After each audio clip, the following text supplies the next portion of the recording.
My dear students, Vishal Srivastava again in front of you. आज का topic जो है क्लास 10th का रेस्पिरेटरी सिस्टम या रेस्पिरेशन की हम बात करेंगे। The second process of life activities या लाइफ प्रोसेसेस में जो एक्टिविटीज थी, चैप्टर का नाम क्या था? Life processes. सेकेंड एक्टिविटी की बात करेंगे हम, इसका नाम था रेस्पायरेशन। डेफिनेशन के साथ चलेंगे। सबसे पहले हम रेस्पिरेशन की डेफिनेशन क्या है, कितने टाइप का होता है, और ह्यूमन रेस्पिरेटरी सिस्टम के डायग्राम की बात करेंगे हम। तो रेस्पिरेशन होता क्या है? ब्रेकडाउन ऑफ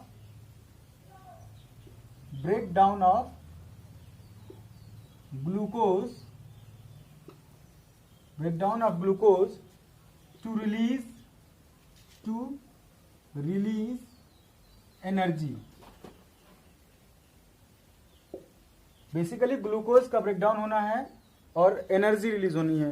ग्लूकोज टूटता है और एनर्जी रिलीज होती है in the form of ATP, adenosine triphosphate. It is known as energy currency. तो रेस्पिरेशन जो होता है दो तरीके का होता है, cellular respiration and inside the mitochondria. जो सेलुलर रेस्पिरेशन होता है वो कहाँ टेक प्लेस करता है? हमारे प्लाज्मा मेम्ब्रेन यानी कि सेल मेम्ब्रेन के अंदर जो हमारा साइटोप्लाज्म भरा होता है वहां पर, जिसका नाम होता है ग्लाइकोलाइसिस। ग्लाइकोलाइसिस का मतलब, ग्लाइको मतलब होता है sugar, glucose, and lysis means होता है टूटना, ग्लूकोज का टूटना with the help of oxygen होता है। तो ये रेस्पिरेशन कितने टाइप का होता है? तो दो टाइप का होता है। फर्स्ट होता है टाइप्स ऑफ रेस्पिरेशन में aerobic respiration,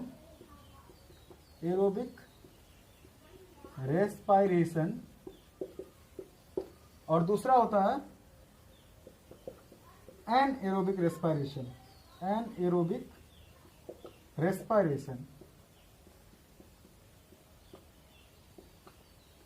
aerobic respiration and anaerobic respiration. Aerobic respiration air से लेंगे, एरोबिक। दिस रेस्पिरेशन क्या करेंगे? ब्रेकडाउन ऑफ ग्लूकोज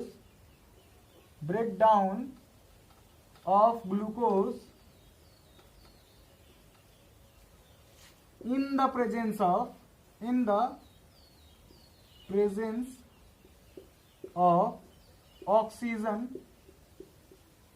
और इसको ब्रैकेट में एयर कर लेते हैं, in the presence of oxygen to release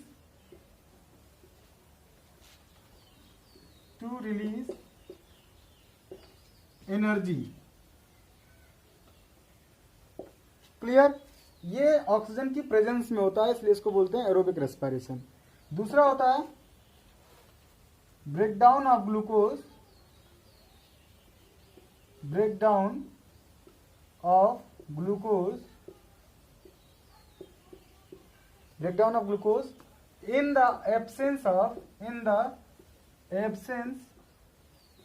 in the absence of oxygen।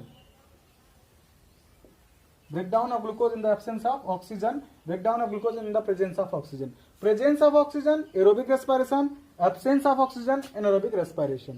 आगे माइंड मैप के बारे में मैं बात करूंगा। माइंड मैप जब बनाऊंगा मैं इसका, तो उसमें ज्यादा इजी हो जाएगा समझना कि किस तरीके से इसका एक फ्लो चार्ट के माध्यम से मैं एक ही बार में आपको सारी चीजें दिखाता हूं। बड़े ध्यान से देखते रहिएगा। फ्लो चार्ट स्टूडेंट्स, ये रहा flow chart. Glucose is the form of food, जो कि रेस्पिरेशन होता है इसका। तो रेस्पिरेशन देखिए, इस ग्लूकोज का अलग अलग तरीके से होता है। ये ईस्ट जो होता है इसका, एक ईस्ट क्या, एक फंगस है जो कि रेस्पिरेशन एनारोबिक टाइप का करता है, एनारोबिक रेस्पिरेशन परफॉर्म करता है, जिसमें एब्सेंस ऑफ एयर में, और ये कन्वर्ट करता है ग्लूकोज को, एक प्रोडक्ट बनाता है इथेनॉल। साथ में कार्बन डाइऑक्साइड रिलीज होता है और 2 ATP एनर्जी रिलीज होता है। तो ये basically it's anaerobic respiration, also known as fermentation. इसको हम फर्मेंटेशन भी कह सकते हैं, जिसमें एक माइक्रो ऑर्गेनिज्म की हेल्प से ग्लूकोज यानी कि एक चीप प्रोडक्ट एक हायर वैल्यू प्रोडक्ट में, एक cheap substrate higher value product में कन्वर्ट हो जा रहा है। तो फर्मेंटेशन की डेफिनेशन अगर हम देखते हैं, उसको हिंदी में किण्वन कहा जाता है। इसकी डेफिनेशन क्या होती है फर्मेंटेशन की? The low value substrate is convert into the higher value product with the help of microorganism. तो यहाँ माइक्रो ऑर्गेनिज्म का रोल क्या है? ईस्ट यहाँ परफॉर्म कर रहा है, इस ग्लूकोज को कन्वर्ट कर रहा है इथेनॉल में एनारोबिक रेस्पिरेशन के द्वारा। ये एक पाथवे है जिससे ये कन्वर्ट होता है। दूसरा एनारोबिक रेस्पिरेशन यहाँ पर है मसल्स के अंदर, हमारे मसल्स के अंदर। When we are doing a heavy exercise like running तो हमारे मसल्स में क्या होता है, स्क्रैम्प यानी तनाव होता है, सूजन आ जाती है। वो क्यों आती है, क्योंकि वहां पर एनारोबिक यानी कि जब हम मेहनत ज्यादा करते हैं तो उस वक्त हम सांस कम ले रहे होते हैं, और सांस कम लेने की वजह से जो होता है हमारे बॉडी में मसल्स के अंदर एयर की कमी आ जाती है, जिसके कारण जो ग्लूकोज होता है वो लैक्टिक एसिड में बदल जाता है। लैक्टिक एसिड में बदल जाने के कारण हमारे जहां जहां एक्यूमुलेट होता है वहां पर सूजन हो जाती है और तनाव होता है, हमें दर्द महसूस होता है, जिसका इलाज है कि अगर उसको हम गर्म पानी से या ठंडे पानी से उसको सिकाया कर दें उसको, तो वो ठीक हो जाता है। तीसरा होता है ये दोनों एनारोबिक रेस्पिरेशन थे। अब जो दूसरा टाइप है एरोबिक रेस्पिरेशन, वो हमारे माइटोकॉन्ड्रिया परफॉर्म करता है, जिसमें ग्लूकोज टूटता है कार्बन डाइऑक्साइड और वाटर में। क्यों? क्योंकि ग्लूकोज बेसिकली कार्बन डाइऑक्साइड और वाटर से ही मिलकर बना होता है। अगर आपको फोटोसिंथेसिस की रिएक्शन याद हो तो उसमें carbon dioxide plus water in the presence of sunlight and chlorophyll बदलता है ग्लूकोज में। तो यहाँ ग्लूकोज एनारोबिक रेस्पिरेशन परफॉर्म करके और बदल जाता है कार्बन डाइऑक्साइड एंड वाटर में, और साथ में 38 एटीपी यानी 38 एटीपी एनर्जी रिलीज होती है।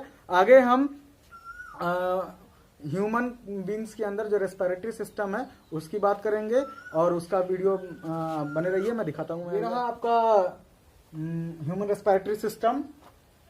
नोज, नसल कैविटी, नसल पासेज।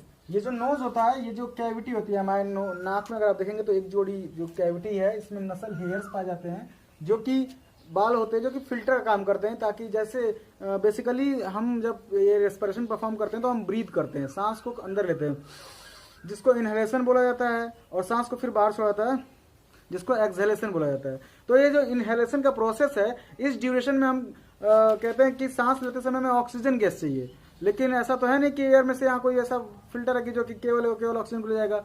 लेकिन एयर क्या मिक्सचर ऑफ गैसेस है, तो उसमें डस्ट भी मिला होता है। तो इस डस्ट को रोकने के लिए जो हेयर है जो हमारे अंदर नसल कैविटी के अंदर, वो उनको ब्लॉक करता है, ताकि हमारे अंदर शुद्ध हवा जाए, ये जो डस्ट है वो ना जाए। तो यहाँ से एयर जो पास करता है नसल पासेज में। उसके बाद ये विंड पाइप जो होता है हमारे सांस को लेकर के जाता है। विंड पाइप का दूसरा नाम ट्रेकिया या फार्निक्स कह सकते हैं इसको, जो कि यहाँ से मूव करते हुए नीचे जाता है, जो कि लार्निक्स से होते हुए जाता है। लार्निक्स यहाँ प्रेजेंट है, एडम्स एप्पल जिसको बोलते हैं, लार्निक्स। इसके बाद ये ब्रोंची में डिवाइड होता है, ब्रोंचियोलेट्स में डिवाइड होता है, और ब्रोंचियोलेट्स के बाद ये लंग्स के अंदर 1 पेयर लंग्स पाए जाते हैं हमारे ह्यूमन बींग्स के अंदर, जिसके अंदर ये जाकर के ब्रांचेस डिवाइड होते हैं और एल्वोली बनाते हैं। ये एल्वोली जो होता है, एल्वोली इनको बोला जाता है एल्वोली, जो कि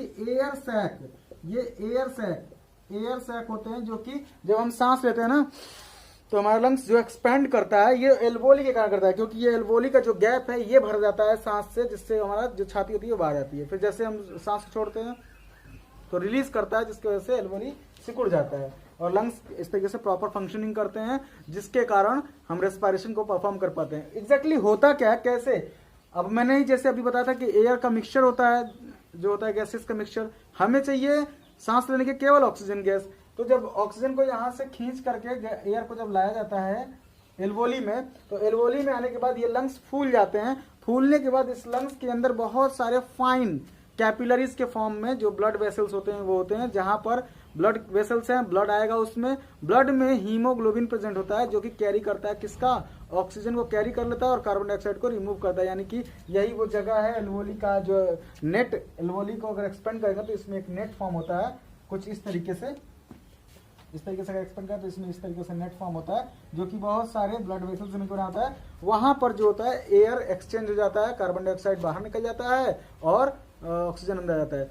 तो when we are taking the inhaled air, जब हम सांस ले रहे होते हैं तो उसमें जो कंसंट्रेशन होती है ऑक्सीजन की वो 21% होती है।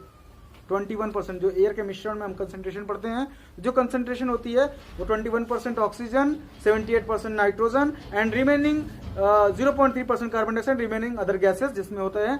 लेकिन जब सांस छोड़ रहे होते हैं उस समय ऑक्सीजन की परसेंटेज जो होती है घट जाती है, उन्हें 16% air is present in the oxygen is present in the exhaled air. जो हम सांस बाहर छोड़ते हैं उसमें 21 के बजाय 16% ऑक्सीजन होती है, रिमेनिंग जो होता है 5% वो क्या होता है, कार्बन डाइऑक्साइड हो जाता है, जो कि हमारे बॉडी से रिमूव होता है। नीचे ये डायफ्राम का स्ट्रक्चर जो देख रहे हैं आप लोग, ये डायफ्राम जो होता है आपके लंग्स को रोक करके रखता है, लंग्स को बचा करके रखता है, ताकि लंग्स आपके बैलेंस रहें। ये जो लंग्स जहां पे प्रेजेंट होता है ना हमारे इस केस के अंदर, उसको हम बोलते हैं थोरैकिक कैविटी। थोरैकिक कैविटी, और लंग्स के नीचे जो हमारा ये इंटेस्टाइन जहाँ मौजूद होता है उसको बोलते हैं हम स्टमक इंटेस्टाइन, इनको बोलते हैं एब्डोमिनल कैविटी। तो ये थेरोकी कैविटी और इधर एब्डोमिनल कैविटी होती है, एब्डोमिनल कैविटी। तो ये जो डायफ्राम होता है ये सेपरेट करता है आपके थोरैकिक कैविटी को और एब्डोमिनल कैविटी को। ये रहा आपका रेस्पिरेटरी सिस्टम। एक बार फिर से आप देख लीजिए, nose, nasal passages, wind pipe जिसका ट्रेकिया नाम है, फैरिंक्स भी बोलते हैं, larynx, bronchi, bronchioles, alveoli, lungs, diaphragm. That's it. Thank you very much.